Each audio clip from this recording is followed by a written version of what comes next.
cae la noche y el silencio se vuelve más denso, es cuando las sombras comienzan a hablar. Bienvenidos a Más allá de toda lógica, con Efrén Mercado. El rincón donde el miedo cobra vida, las leyendas despiertan y lo desconocido te observa desde la oscuridad. Prepárate para no dormir, porque el terror apenas comienza. ¿Qué tal?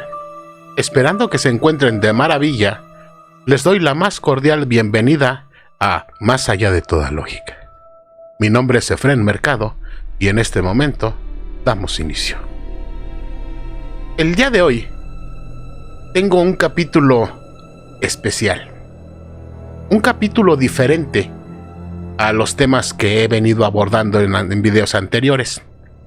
El título es El Zohar, el libro del esplendor.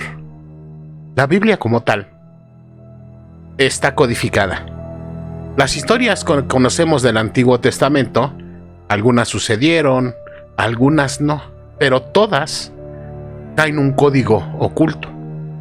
Un código que descifra este libro del esplendor. Voy a entrar un poco en contexto para que ustedes pues más o menos sepan por qué lo conocí. En cierta ocasión, cuando yo era pequeño,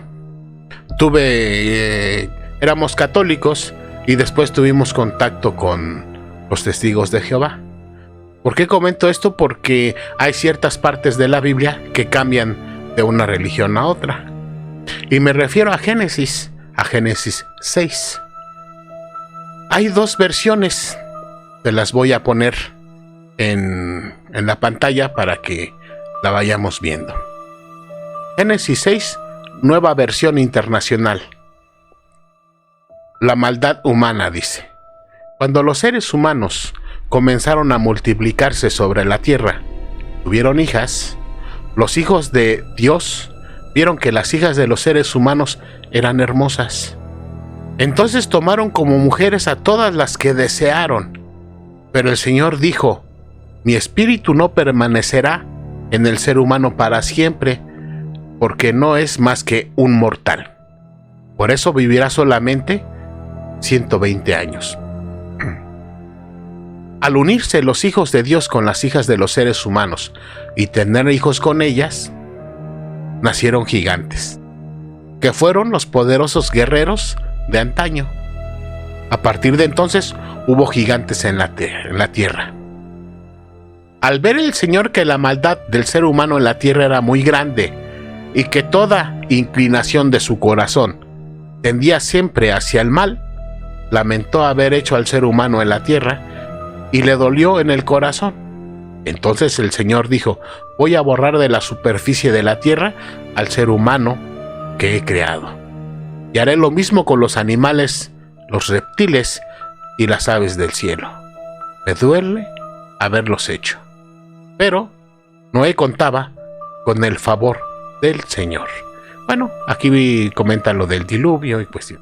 Esta es la versión de la Biblia de los católicos. Ahora vamos con la Biblia de los testigos de Jehová.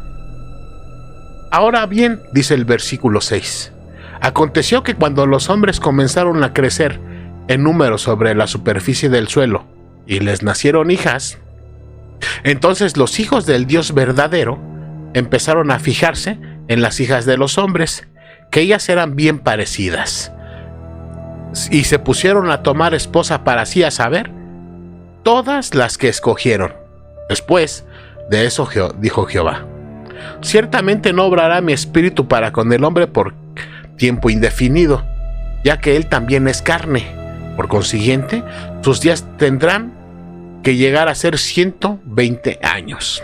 Los Nefilim se hallaban en la tierra en aquellos días, y también después, cuando los hijos del Dios verdadero continuaron teniendo relaciones con las hijas de los hombres, y ellas les dieron a luz hijos. Estos fueron los poderosos, que eran de la antigüedad, los hombres de fama. Hasta ahí la dejamos. Aquí viene el enlace. Esto se tiene que analizar. Y vamos a ver por qué. Porque en estos dos textos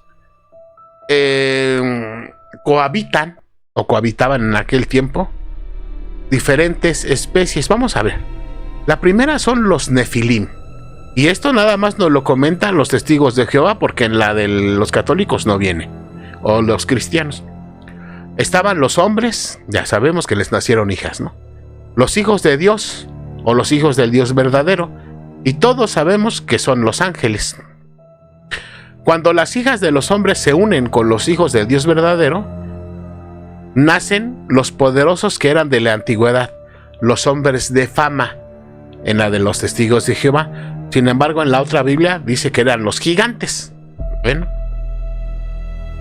aquí tenemos a los hijos del Dios verdadero para que veamos que son ángeles. Job 1, versículo 6 y Job 2, versículo 1. Hubo un día cuando los hijos del Dios vinieron a presentarse delante del Señor, y Satanás vino también entre ellos. Y el Señor dijo a Satanás: ¿de dónde vienes?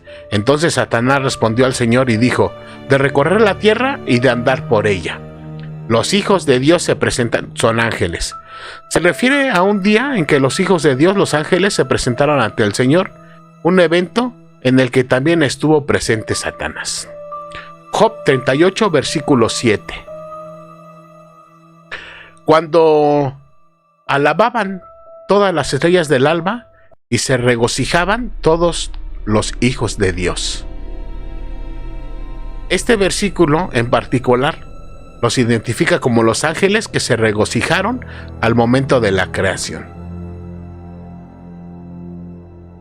¿Y los gigantes? En el Antiguo Testamento no hay mención de los gigantes. Bueno, al menos en lo que acabo de leer. Al menos en Génesis no existe mención de gigantes. La mención de estos seres enormes aparece después del diluvio. La primera mención de ellos se encuentra en el libro de los Números, cuando Moisés envía a los principales de cada tribu de los israelitas a explorar la tierra de Canaán. Tras 40 días los exploradores vuelven y explican a Moisés que toda la gente que hemos visto allí es gente alta, decían ellos. Hemos visto también gigantes, hijos de Anac, de la raza de los gigantes. Esto viene en Números 13, versículos del 32 al 30. En Deuteronomio describe como un pueblo grande y corpulento, como Goliat, que es quizás el más famoso. Goliat, el famoso gigante filisteo derrotado por David en primera de Samuel 17. Og, rey de Basán, un rey gigante cuya cama era de hierro, medía 9 codos de largo y 4 codos de ancho, según Deuteronomio 3, versículo 11. Anakim o Anaquitas, un pueblo de gigantes que habitaba en Canaán y que fue reconocido por su gran estatura y sus ciudades amuralladas. Otros gigantes en la Biblia también se menciona a Sipai, Lami, Ishbi, Benob y un guerrero sin nombre, todos derrotados por los hombres de David. Números 13:33 en la Septuaginta. ¿Qué es la Septuaginta? Es el texto utilizado por las comunidades judías de habla y cultura griega fuera de Judea. Los Anakim, Anaquitas, Refaim, Refaitas, Giborim, Samsumim, Joel y Emim, Emitas. Son todos patronimios que por ser referidos a pueblo de gran talla se traducen por gigantes. Bueno, yo de niño veo estos textos y me queda muy clavada en la mente esto de los nefilim. Por eso hice esta comparación aquí, en este momento, de quiénes eran los hombres, los hijos del Dios verdadero, y los hijos de las hijas de los hombres y de los hijos de Dios verdadero. Si se dan cuenta, en la Testigos de Jehová dice que tuvieron hijos, y estos fueron los hombres de fama, los poderosos que eran de la antigüedad. no dice que fueran gigantes. Cuando se refiere a los Nefilim, se hallaban en la tierra en aquellos días y también después, porque el diluvio acabó con todo. Nada más quedó vivo Noé, sus hijos y las esposas de sus hijos. Es por ello que a mí me queda esta duda y desde ahí empiezo a preguntar. Bueno, pues ni sacerdotes católicos, ni cristianos, ni testigos, nadie decía quiénes eran los Nefilim. La gran mayoría siempre me dijo que eran gigantes, pero yo con este texto decía, no, es que aquí está bien señalado quiénes son cada uno de ellos, ¿no? Ahora, últimamente se habla mucho del libro de Enoc. Él es el que los refiere como gigantes. Sin embargo, pues perdón, pero Enoc no escribió ningún libro. Cuando esto sucedió, todo era tradición oral. Y la Kabbalah es la que habla de esto. De hecho, el Zohar es 100% cabalista. Es así que por eso les digo que este capítulo va a ser muy diferente a lo que he venido manejando de historias de terror y cuestiones de esta índole, pero muy importante. El Zohar, como lo había yo bien dicho, es el libro del esplendor. Quiere decir lo que aclara, lo que nosotros no seríamos capaces de aclarar. Está escrito en arameo y es un comentario de sección a sección de todo el texto bíblico llamado Humash. El Sefer HaZohar, el libro del esplendor, es sin lugar a dudas la obra principal y más sagrada de la Kabbalah, la dimensión mística del judaísmo. El Zohar es la columna vertebral de la Kabbalah, también llamada Chokhmat HaEmet, la sabiduría de la verdad. En el idioma hebreo, Kabbalah significa recibo o aquello que ha sido recibido. Como es parte integral de la Torá, tiene un origen y naturaleza divinos.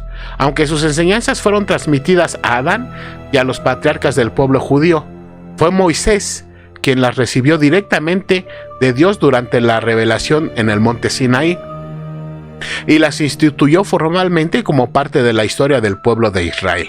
Desde entonces, esta sabiduría mística se ha transmitido de generación en generación a unos pocos elegidos entre los líderes espirituales del pueblo judío. Este conocimiento no era para todos, quiero que sepan. Comentaba por ahí el rabino Albert Goslan, que tiene un canal que se llama Kabbalah Mashiach, se los recomiendo, y él comenta, da clases del Zohar, clases de Kabbalah y cuestiones de esa naturaleza. Comenta que aproximadamente hace 175 años aproximadamente ya se les permite transmitir este conocimiento que era para muy pocos. Entonces pues es momento de aprovechar. Hubo un gran problema al transcribir los secretos de la Kabbalah. Los sabios temían que personas sin preparación espiritual tuvieran acceso a los secretos de la creación y del universo. Ojo con esto, En este libro hay secretos de la creación y secretos del universo. Para evitar que esto sucediera, el libro del esplendor, es decir, del Zohar, fue escrito en una forma prácticamente indescifrable para los no iniciados. Y la primera condición para formar parte de este pequeño y selecto grupo era tener un conocimiento vasto y profundo de la Torá y la tradición cabalística, desde luego. Sefer HaZohar es un libro cerrado y las claves para su comprensión permanecen en manos de un pequeño número de sabios. Aquí voy a hacer una pausa porque es lo que yo les comento. Yo puedo leer el libro de Zohar, de hecho lo tengo. Sin embargo, no le voy a entender. Por eso es necesario que tengamos maestros que nos orienten o que nos vayan explicando parte por parte de este tan valioso libro para poder entenderlo y descifrar o decodificar aquellos secretos que existen en la Biblia. Esta obra se puede comparar con un sistema codificado de extrema complejidad que esconde tesoros de valor incalculable. Rabbi Shimon fue uno de esos seres pertenecientes a un plano espiritual tan elevado que entre quienes estudian su obra pocos son capaces de asimilar parte de sus enseñanzas. Sin embargo, incluso con un poco de este conocimiento, se construyen montañas de sabiduría. Como hemos visto, para los no iniciados el Zohar es misterioso y prácticamente impenetrable. Las dificultades de comprensión están presentes en casi todos los niveles del trabajo. Además de la insondable profundidad de sus preceptos, su peculiar estilo literario y su dialéctica dificultan la comprensión. Sus textos escritos en hebreo o arameo antiguo están codificados, lo que hace imposible que los legos, es decir, personas que tienen pocos conocimientos sobre un tema, alguien que no es experto en algo, repito, lo que hace imposible que los legos comprendan su significado. Se utilizan imágenes simbólicas en lugar de terminología racional. Y temas independientes se tratan juntos, colocando temas aparentemente no relacionados uno al lado del otro. Demasiado complejo nos entregan este libro del Zohar para que pocos puedan acceder a decodificar esos misterios de los cielos. Muchos de los pasajes del Zohar están compuestos en combinaciones de alusiones fragmentarias que solo pueden conectarse mediante asociaciones secretas. Pero en realidad las conexiones existen y son bastante claras para quienes entienden su simbolismo y significado. Un sabio familiarizado con los secretos místicos de la Torá comprende perfectamente su contenido, su estilo y su estructura aparentemente ilógica. Si para los no iniciados muchas de sus enseñanzas carecen de significado, estos mismos preceptos son, para quienes saben descifrarlos, la clave para desbloquear los mayores y más profundos secretos de la existencia y del universo. A pesar de haber sido traducidas al hebreo moderno y a otros idiomas, las verdaderas enseñanzas del Sefer HaZohar siguen siendo en gran medida incomprensibles, incluso para la mayoría de los eruditos de la Torá. El libro del esplendor sigue siendo un enigma. El Talmud y otras obras de la ley judía son accesibles y comprensibles. No solo se permite su estudio, sino también se fomenta y es obligación poner en práctica sus enseñanzas. El Zohar, por otra parte, sigue estando fuera del alcance intelectual y espiritual de la mayoría de los judíos, al menos por ahora. Los grandes cabalistas siempre han advertido que el privilegio de estudiar y comprender esta obra estaba reservado a muy pocos. Quiero comentarles que entre la comunidad judía hay algunos judíos que inclusive a la actualidad no tienen este conocimiento decodificado, Así es que bueno, hoy lo traemos aquí. Y esto nada más es ¿qué es el Zohar? Si ustedes lo tienen a bien, poco a poco iremos descifrando algunos misterios que nos ha enseñado Albert Goslan, y poco a poco podremos irlos comentando en diferentes capítulos. Espero sus comentarios para seguir adelante.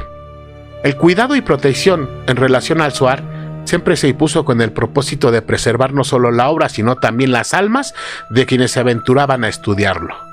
Se temía que sus enseñanzas y revelaciones pudieran ser malinterpretadas o utilizarlas de manera inapropiada. Desgraciadamente, estos temores se confirmaron a lo largo de la historia. Ha habido varios casos de individuos e incluso grupos que, tras sumergirse en las aguas del misticismo judío sin la preparación adecuada, terminaron extraviándose.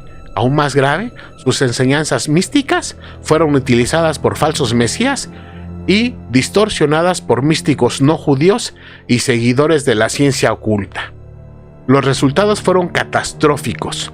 Por lo tanto, vale advertir al lector que el estudio del Zohar y la Kabbalah solo debe realizarse en compañía de un maestro que, además de ser educado, haya alcanzado el equilibrio espiritual y mental, que entiende y sigue la ley judía en todos sus detalles. Esta es la advertencia que les comentaba hace un minuto. ¿Quién es el autor de esta obra? Rabbi Shimon Bar Yochai. Rabbi Shimon Bar Yochai fue alumno de Rabbi Akiva ben Yosef. Fue un rabino que vivió en Galilea, lo que es hoy Israel, bajo la dominación romana en aquel tiempo. Después de la destrucción del segundo templo, al final del siglo I y principios del siglo II, de la era común desde luego. Murió en Merón el 18 de Iyar.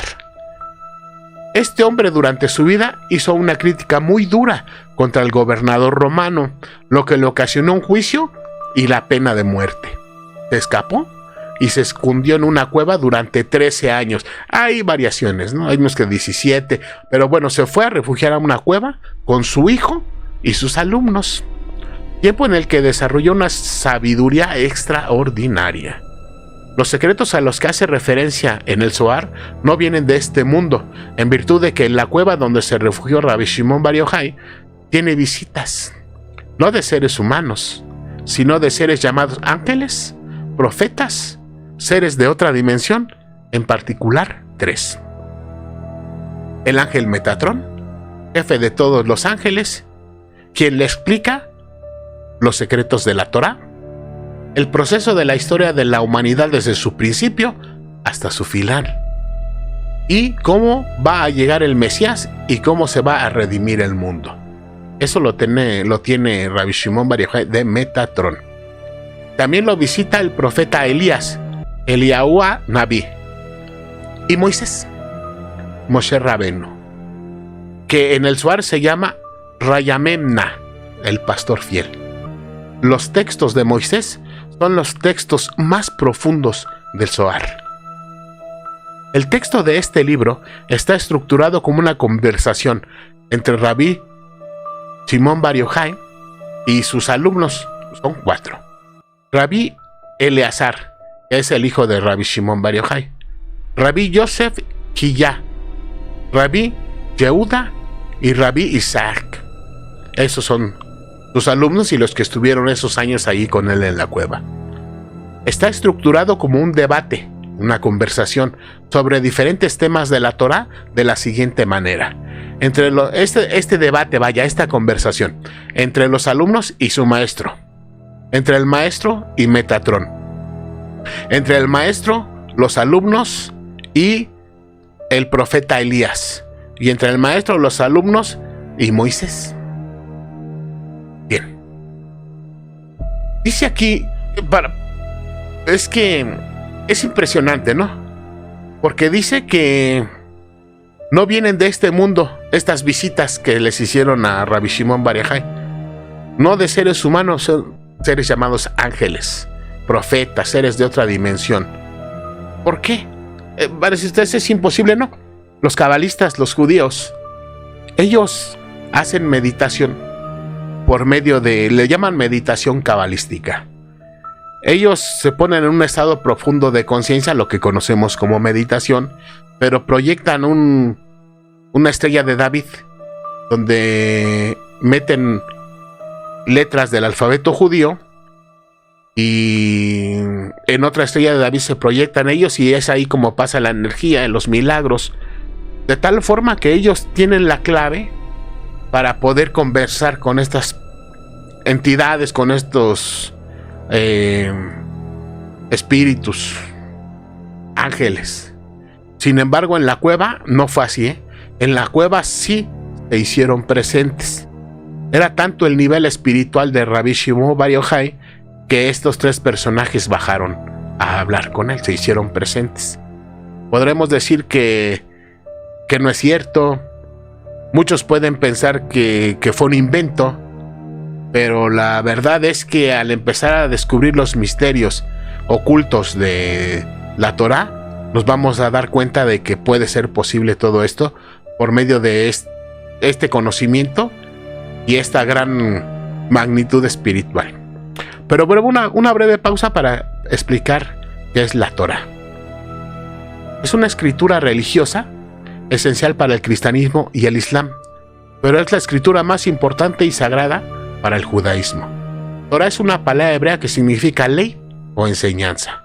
La Torá, escrita en la primera de 3 secciones del Tanaj, también llamada la Biblia hebrea judía o el Antiguo Testamento. La Torá escrita consta de 5 libros: Génesis, que es el primero, Éxodo, Levítico, Números y Deuteronomio. Ahora sí, una vez que vimos qué es la Torá, vamos a continuar con el Zohar. Estas visitas, dice el Zohar, son en persona, como les había comentado hace rato. Es decir, personificaciones que se presentan físicamente ante ellos con un cuerpo, que vienen a explicar secretos que en este mundo no podríamos descubrir, en virtud de que la Torá está hecha de una serie de historias terroríficas, bellas, que todas esconden un mensaje interno llamado los códigos secretos de la Torá, mismos que decodifica el Zohar. Ley de los secretos de la Torá. No es posible amar a Dios si no se le conoce. Es una de las leyes, ¿eh? Pero no es posible conocer a Dios si no lo tratas. Tampoco es posible tratar a Dios si no conoces los secretos de la Torá. De modo que nadie puede tener una fe con gran certeza, ni puede tener un amor por su Creador si no conoce los secretos del Zohar. Los códigos secretos que están en la Torá tienen por objetivo: 1. Prodigar felicidad total y absoluta a quienes lo estudian. 2. Enseñar a controlar los eventos. 3.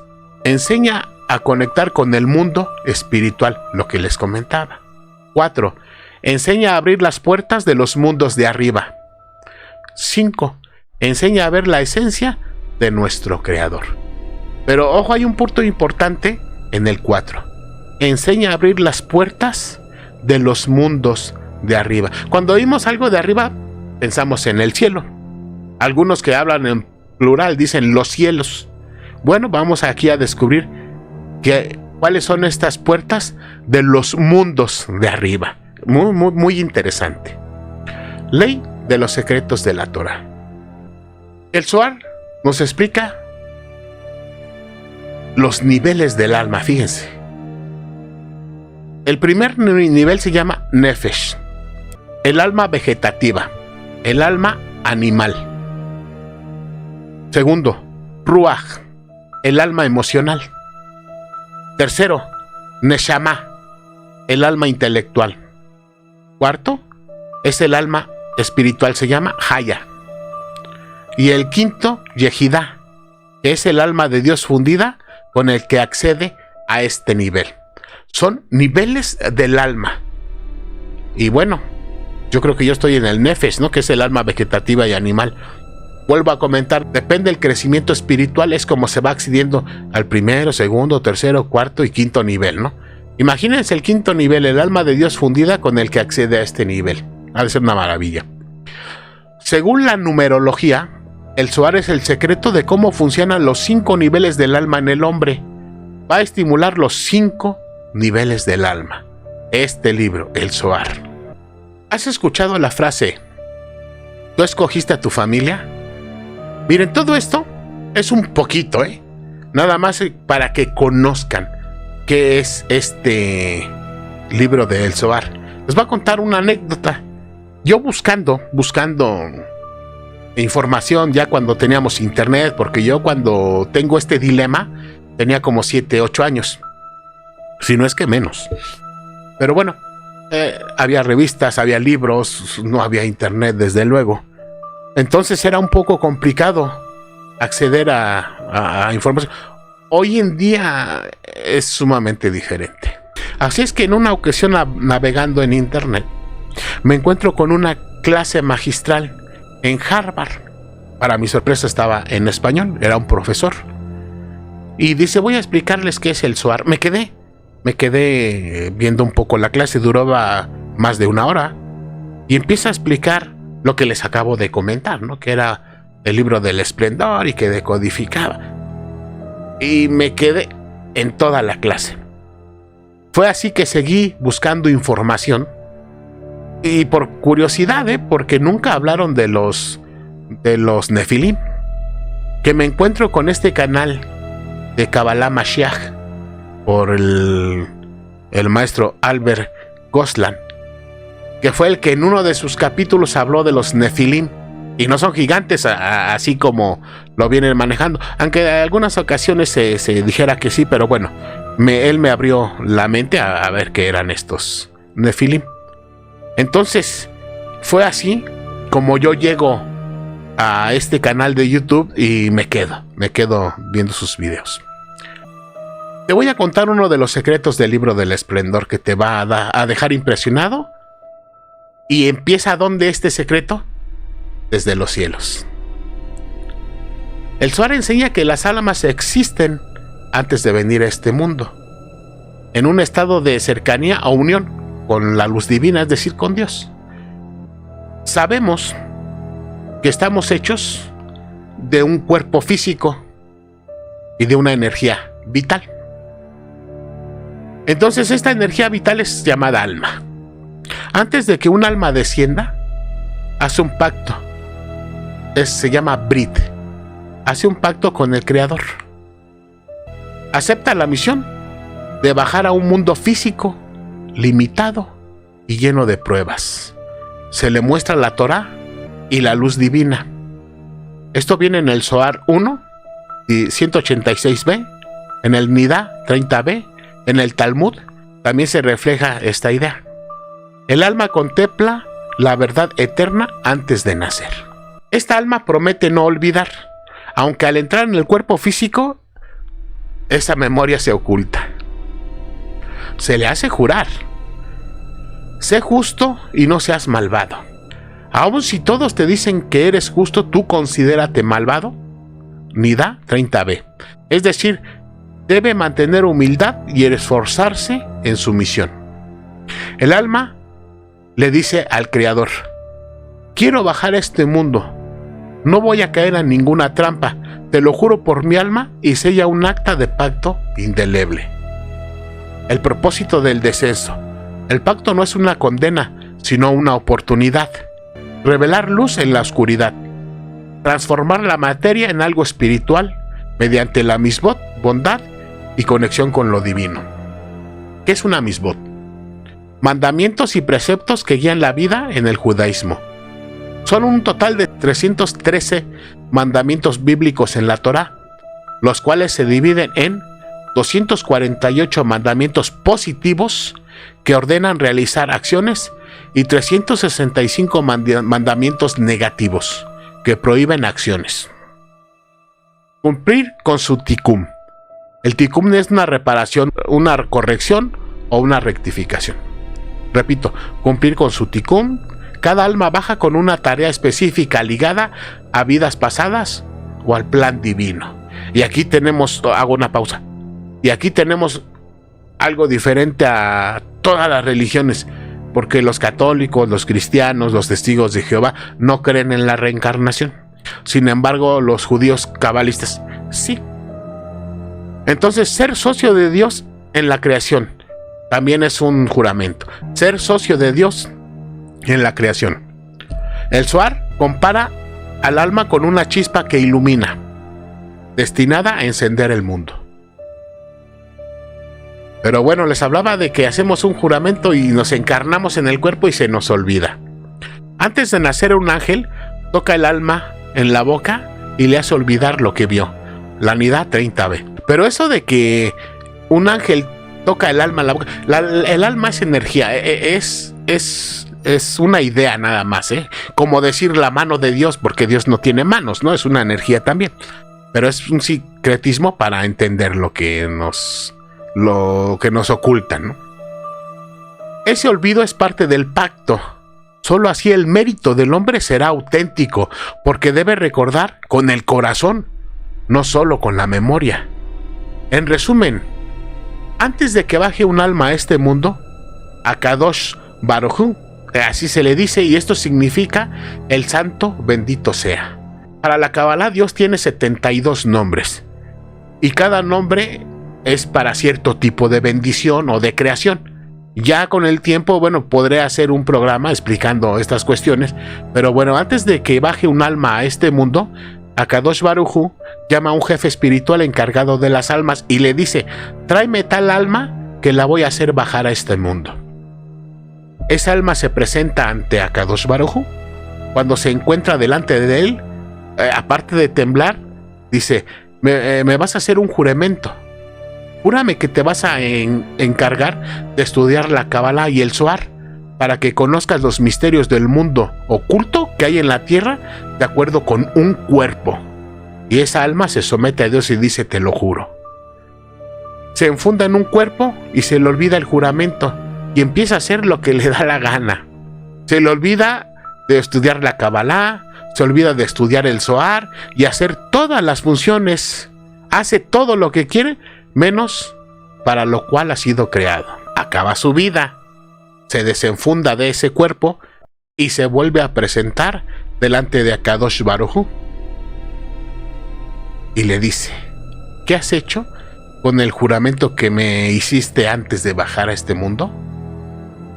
El alma se muere de vergüenza. Y Akadosh Baruj Hu le dice: hubiera sido mejor que no te hubiera creado. Y el alma, ante tal agobio, le dice: déjame bajar de nuevo a este mundo y lo voy a volver a intentar. Vuelve a bajar, se vuelve a olvidar, hace lo que le da la gana y vuelve a morir. Vuelve a subir ante Dios y se repite. Por eso es importante difundir los secretos de la Kabbalah, es lo que dicen los cabalistas, de una manera sencilla para que todos podamos cumplir con ese juramento que hemos hecho ante Akadosh Baruj Hu antes de bajar a esta tierra. Es la importancia que es tener un maestro que te guíe, vaya, porque el Zohar así lo lee cualquier mundano como yo y no lo voy a entender. Es así que necesitamos este tipo de maestros que nos vayan guiando, que nos vayan enseñando estos misterios. ¿Y cómo lo explican?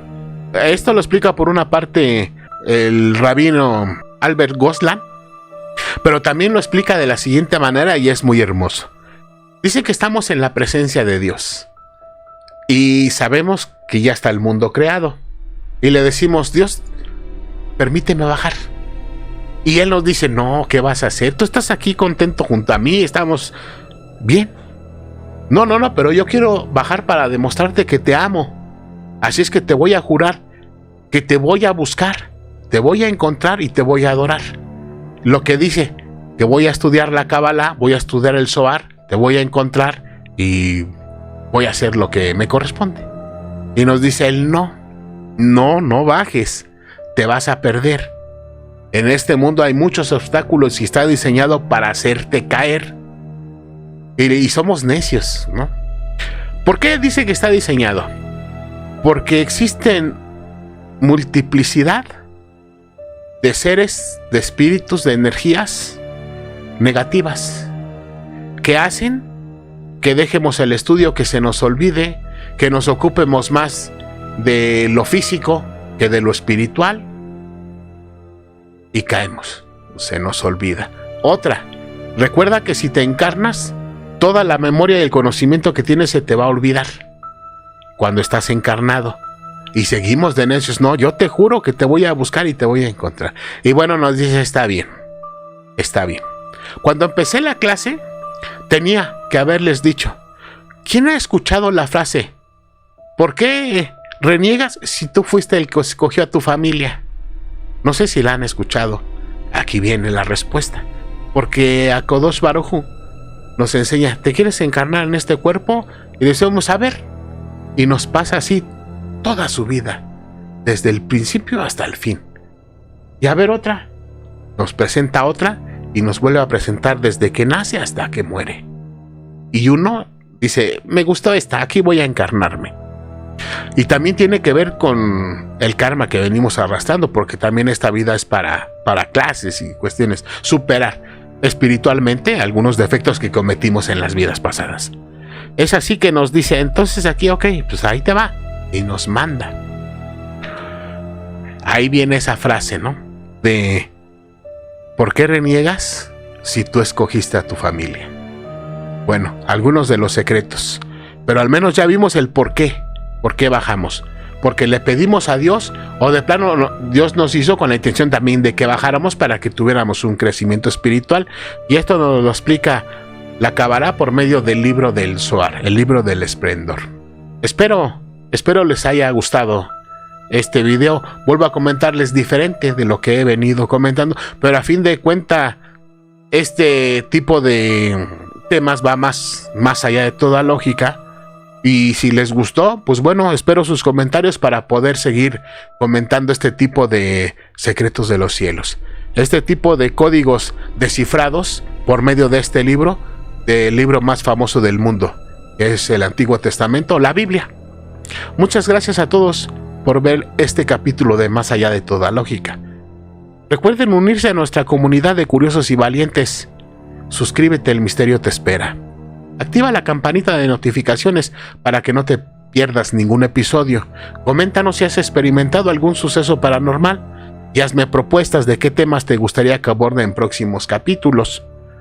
Por ejemplo, ¿sabes qué es el déjà vu? Tiene que ver también con la cábala. Comparte este video con todos tus amigos y tus familiares para hacerlos temblar de terror. Si tienes historias, evidencias, fotografías, videos, audios, envíanoslo. El correo es más allá de toda lógica @gmail.com y con gusto las compartimos con nuestra hermosa comunidad. Y recuerda, la verdad está ahí afuera. Muchas gracias.